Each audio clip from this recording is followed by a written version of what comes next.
Hello! I consider a piece of equipment which can produce good sparks off of a ferrocerium rod to be an absolute necessity when going bush. Why? Because the ferro rod is a robust piece of equipment. You can get it wet, it'll still produce sparks, it can hold up to a lot. It's basically a lump of metal. And its every use reinforces the skills of proper fire preparation. You're not just touching a match to a bunch of leaves to get a fire, you're reinforcing an important skill set each and every time you use a rod to make a fire. Also, a tool that scrapes well, which is really all we're talking about here when we're talking about things which are good at using rods, is a tool that can produce one of the finest tinders, dry wood scrapings, which you can get even when it's wet.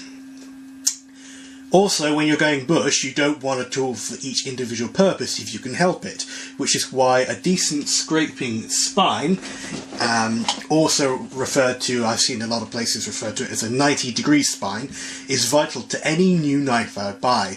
I consider a knife like my already reviewed Enzo Burke 75 to be the best fire lighting knife I've ever owned, this one here. Not only is the spine the best I've seen, but the knife can be collapsed to make it a very strong and safe scraping tool, with the sharp edge of the knife hidden away to never cause you danger when you're using it. And that's really important, because when you're scraping a rod, depending upon the circumstances, you can get quite quick and careless sometimes. I saw a video on YouTube where a guy stated that you can use coated knives with rods. And I might put this video as a response so you guys know where it is. And whilst this is technically true, as a coated knife will produce sparks like he demonstrated, I found from personal experience with this that a coated blade is very poorly suited to this task. The reason why this became so important to me recently is because this is my new knife. This is a Spyderco Paramilitary 2.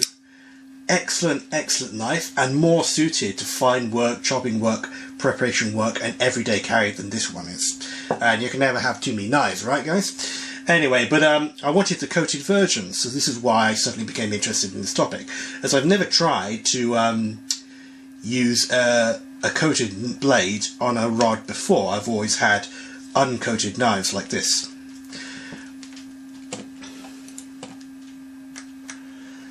So basically I took this into the woods with this rod to try it out, and what I found was that it was very poor at the task. What happened was I started to get frustrated, and I got more and more careless, and then eventually I cut myself badly. I've got a scar here and a raised piece on my finger that you probably can't see on the camera, but that will always be there now. It was a bad cut, because this is a very fine slicing and sharp knife out of the box. Spyderco are always very good with that. So I cut myself badly and had to go home and plaster it up, and it was quite bad.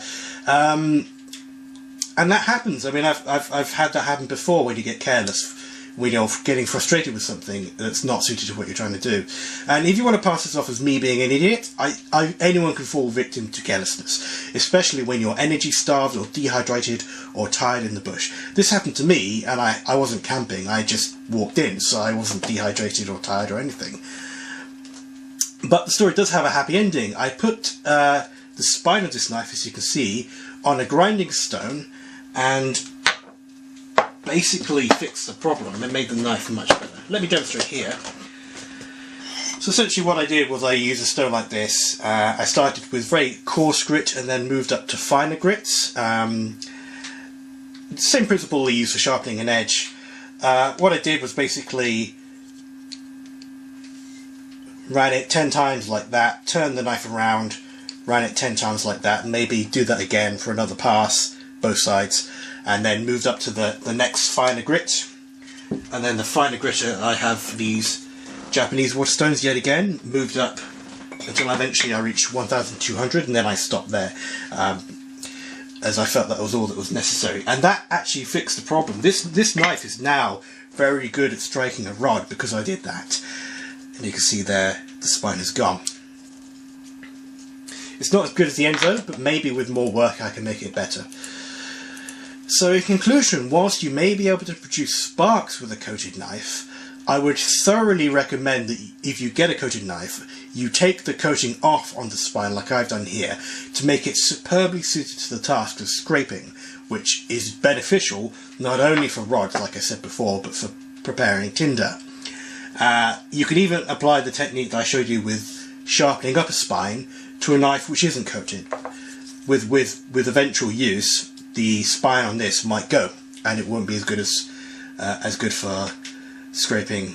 And then I can just use the same technique I used here and touch up that spine and make it good again, because it really is important. And as a side note, I'm starting to like folding knives more and more. Not only are they superbly well made, I mean, I don't think I would batten with them, but they're really well made.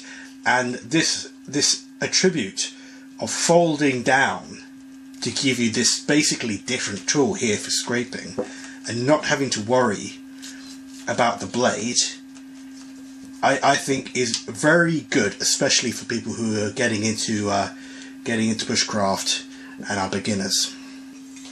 A quick demonstration.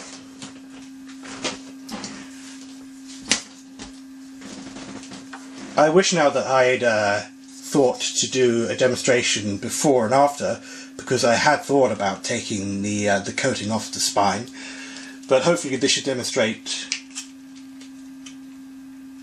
So I'm going to get this so you can see it.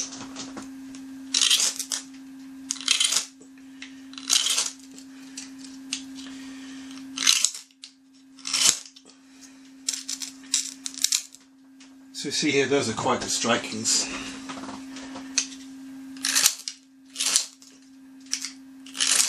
That's the Enzo, which is producing similar results, and I've tried this many times and it is good.